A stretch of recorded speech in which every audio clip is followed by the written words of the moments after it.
guys! Thank you again for clicking on another video of mine. I'd like to help writers better understand how certain mental disorders develop in real life, so it can be applied when creating characters, especially when working on their backstory.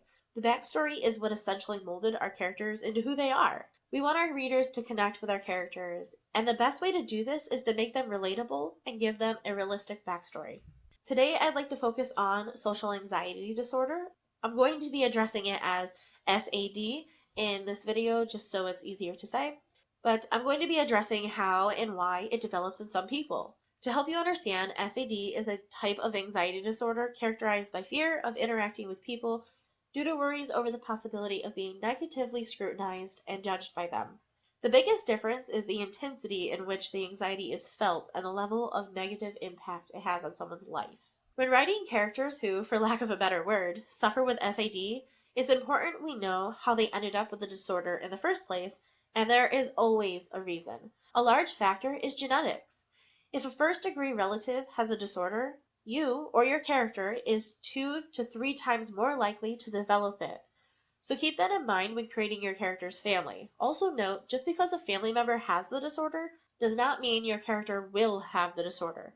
It just ups the possibility of them having it.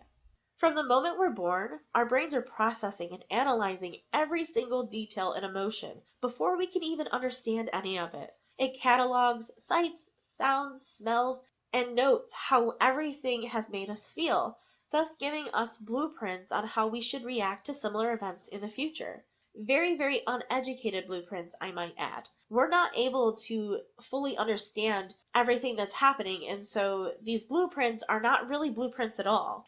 This is the biggest issue with anxiety disorders. They're based on past events which have caused embarrassment, uncertainty, or anxious feelings. The belief is, if it happens once, it's surely going to happen again, which is for an entirely different video, but I will be addressing this at some point. If during childhood someone experienced things that make them uneasy, scared, disliked, embarrassed, or even unwanted, there's a high likelihood they could develop social anxiety disorder.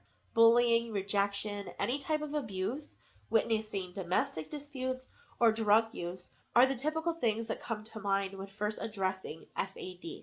But the disorder has the potential to develop in children with overprotective or strict parents, being micromanaged, being unable to make their own decisions, or children who are emotionally neglected entirely. These are the children who aren't receiving the typical love and support parents usually give. I'm not good enough. I can't do anything right. No one wants, likes, or loves me, and there must be something wrong with me. All beliefs people with social anxiety disorder have, which, if you're creating characters with this disorder, are important to weave through the story. In the end, you'll want to challenge this belief. This is where we see character growth. Maybe it's the moment they swallow their fear and save the day, crushing their former belief to pieces. But this belief is what is going to drive them to make the choices they do, or even keep them from making any decisions at all.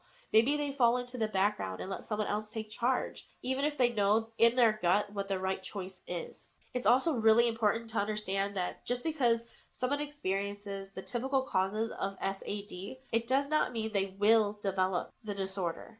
But that's an entirely different video which will be posted in the near future.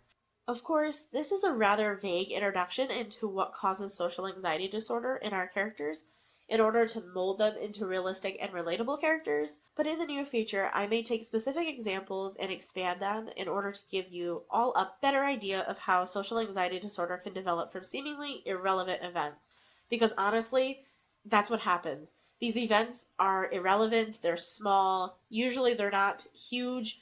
There are traumatic events that do happen that do cause SAD, but a lot of the times it can be caused from simple little things. Please let me know in the comments if that's something you're interested in, or if you might have any specific events or traumas you'd like me to touch on.